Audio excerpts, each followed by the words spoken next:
Hi, I'm Granny B. Welcome to my kitchen. I'm doing my very first video ever, so please forgive me if I'm nervous, because I am. And if you're in a hurry, just fast forward to the next time you see the whiteboard. The reason I'm doing this YouTube channel is because we have a blended family and we're scattered over 800 miles. And we hardly ever get to see the grandkids. And I wanted the grandkids to know a little bit about us, some of the things we eat, and some of my recipes that I get requested for all the time. I want our grandkids to know a little bit about our family history, some of the funny stories, and so many memories around food. I'll share some of my kitchen tips, money-saving ideas with them and anyone else that wants to tune in. Also, I want this to be a weight loss journey. For decades I was on different diets and I never lost more than 4 or 5 pounds. But this time I've found a diet that is working for me. I've lost 22 pounds to date. I don't know all the reasons why this one's working where the others didn't, but I'm happy. 22 pounds is a lot for me. Pico de Gallo has helped me along the way. Pico de Gallo is very healthy because it's raw. Salsa is a cooked product. So a raw product still retains all of its enzymes and antioxidants in its purest form. This is not a precise recipe, so use as much or as little as you want. So let's get started.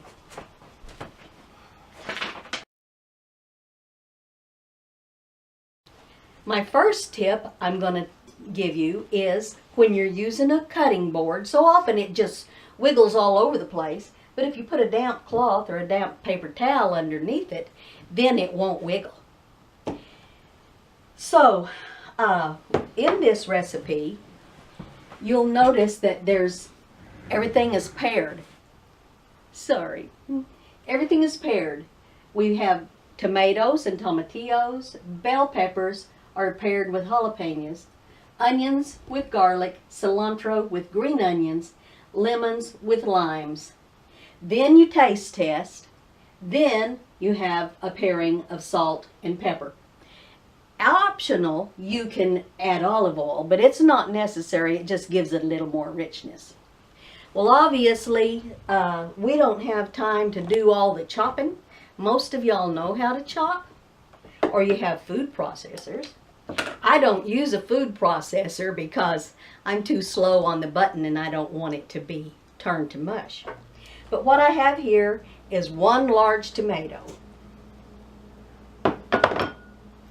So there's everybody knows what a tomato looks like. Now then, the next item are tomatillos. I left some of these tomatillos just as they are because not everybody knows what a tomatillo is. But it's also called a husk tomato or a Mexican green tomato. And all you do is peel the paper off and then cut it just like you do anything else. The tomatillo is very firm-fleshed, and it's kind of sweet and kind of spicy, and it just adds a dimension to your pico de gallo that you can't get otherwise. And that's why my recipe is different from most everybody else. They don't use the tomatillos. But we'll do that for another time. Here's my tomatillos. And I use about equal portions of tomatoes to tomatillos. Next we have onions. And again, that's about the same amount, little less perhaps. That's about half of an onion. And I have 2 cloves of garlic, but I also left 1 clove out because when I fixed this for my grandkids when they were here the other week, they didn't know this little trick, and so I left 1 to show. When you have the little clove of garlic, to get that paper off, all you have to do is smash it with your knife and the paper comes right off. So there's the good part, there's the paper, and we'll put it over here in a trash bowl. Then you just go ahead and cut it up too. Add it. I'm going to do the same thing with the bell pepper because I wanted to show you these beautiful bell peppers I got. I go to a little grocery store that will put their produce on sale, and these yellow and red peppers are usually $1, $1.50. I've even seen them $2. But the other day I got these bell peppers in a bargain bag for $1. And I want to show you what I also got. See all those peppers in there? These are Hatch, New Mexico, green chilies for $1. I'm telling you, you can't beat a bargain like that. So every time I can get a bargain, I do it. So with our bell peppers in there, the next thing is the jalapeno peppers. I'm going to show you a jalapeno pepper because there's a tip I need to give you on it. If you are not used to using jalapenos, you need to wear gloves because the capsaicin in here will burn your skin. And you might touch your eye or your mouth or something and it will burn. Now I've been using jalapenos long enough that I have grown insensitive to it. But the way you do a jalapeno is you just cut it in half, and then you put your knife underneath the rib and just lift that rib out. If you want to keep the seeds in, you're welcome to, but the seeds make it much, much hotter. The heat comes from the seeds in that rib. Now here I already have a jalapeno. I got it in my thrift bag. When I have excess, I go ahead and chop it up. I got 2 pounds for $1. I chop it up and I freeze it in ice cube trays. So here is 2 cubes of jalapeno peppers that I froze in ice cube trays.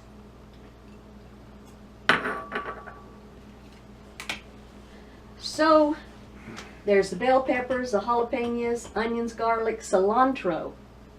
When I buy my cilantro, I put it in a glass. Put it in a glass jar and put a plastic bag over it, and it'll stay in the refrigerator for about a week before it goes bad. And then when I'm ready for it, I just pick off the very nicest tender leaves and I just give them a rough chop. So this is just a handful of cilantro. Again, you can use as much of it as you want or not at all. Some people don't like it. A good substitute if you don't like cilantro is parsley. And here, this is another optional. The reason I do green onions too, and this is also what I do to green onions to keep them fresh. The green onions just makes another layer of flavor that you wouldn't have otherwise. And it's pretty. It's pretty in that bowl. So there's your green onions. And I did not prepare a lemon yet because I wanted to talk about it. If you hold the lemon by its little blossom end, this is where the flower was, this is the stem end, you hold it like this and you cut around the equator. But first you roll it. When you roll it, a lot of you already know this trick, but when you roll it, then that's cutting all of those little cells in there so you get more juice. And then you cut it across the equator and it gives you a starburst design. Now you can put that in your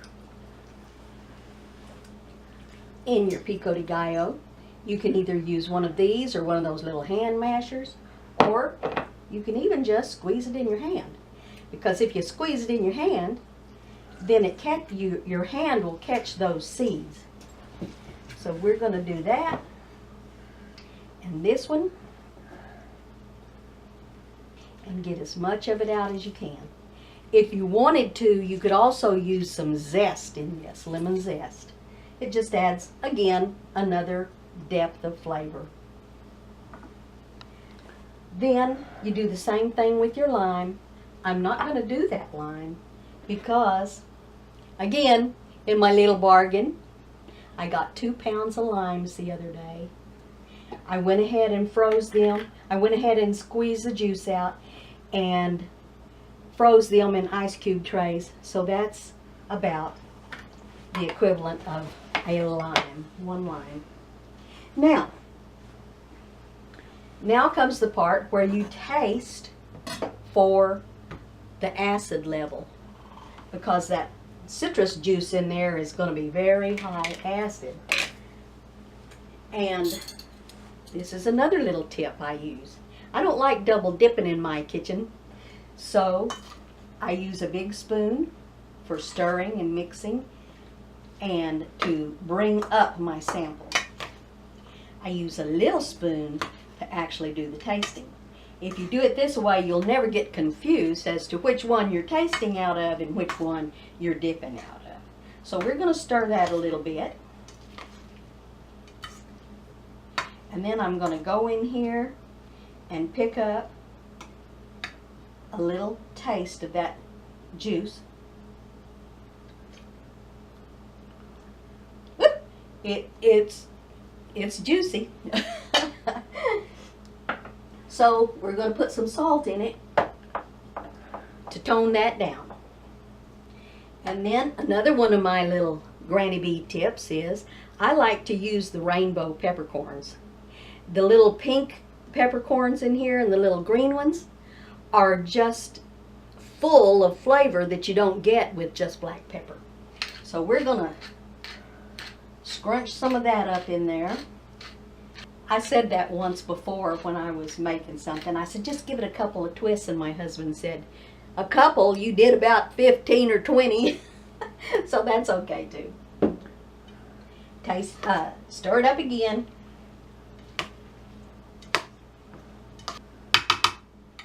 Get you a little bit in your big spoon.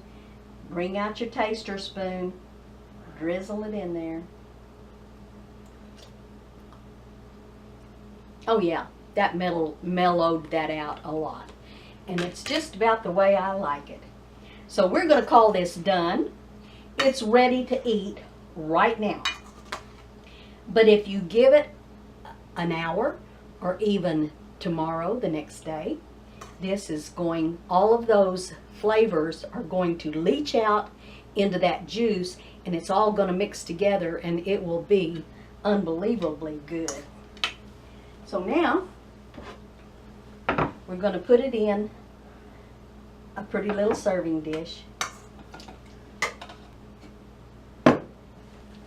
And so I hope you liked the recipe. I hope you come again. And this has been Granny Bee's recipe, but you take it and make it your own.